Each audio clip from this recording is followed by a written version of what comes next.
नमस्कार, आप देख रहे हैं पावर ऑफ जनाधिकार न्यूज। रुक करते हैं आज की नई खबरों की ओर।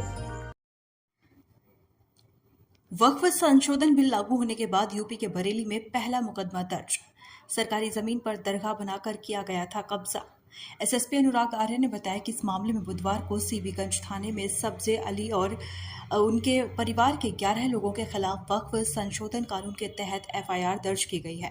जी हां, सीबीगंज थाना क्षेत्र के गांव सरनिया निवासी वादी पुत्तन शाह ने सरकारी जमीन पर अवैध कब्जा कर उसका दुरुपयोग करने की शिकायत की गई थी।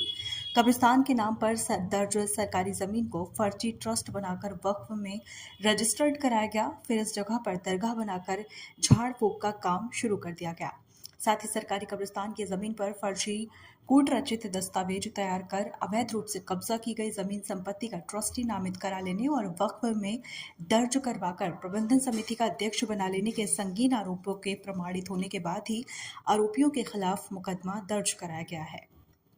Power of Janadhikar news Bareilly के लिए ब्यूरो चीफ शैलेंद्र चौधरी की रिपोर्ट। कल दिनांक 16 अप्रैल को थाना सीबीगंज अंतर्गत एक एफआईआर दर्ज की गई है, जिसमें एक व्यक्ति सब्जे अली पुत्र महमूद अली द्वारा कब्रिस्तान की भूमि, जो कि सरकारी ज़मीन के रूप में राजस्व अभिलेखों में दर्ज है, इसको कूटरचित डॉक्यूमेंट्स तैयार कर ज़मीन पर अवैध कब्जा किया गया।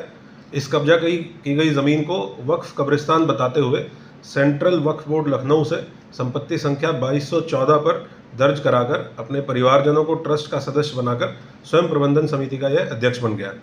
माननीय न्यायालय द्वारा भी एक सिविल केस में अपने निर्णय में इस प्रकरण में अभिलेखों की कूटरचना होना पाया गया है। इस संपूर्ण प्रकरण में वादी पुत्तन शाह पुत्र जुल्फिकार शाह की तहरीर पर अभियुक्त सब्जे अली व 10 अन्य अभियुक्तों के विरुद्ध एफआईआर दर्ज की गई है, जिसमें आईपीसी की धारा 323, 504, 506, 420, 467, 471, 447 और 120 बी के अंतर्गत दर्ज की गई है।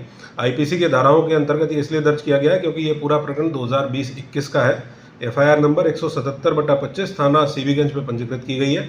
एसपी सिटी के निकट पर्यवेक्षण में त्वरित विवेचना सुनिश्चित करते हुए अभियुक्तों के विरुद्ध कठोर कार्रवाई सुनिश्चित की जाएगी।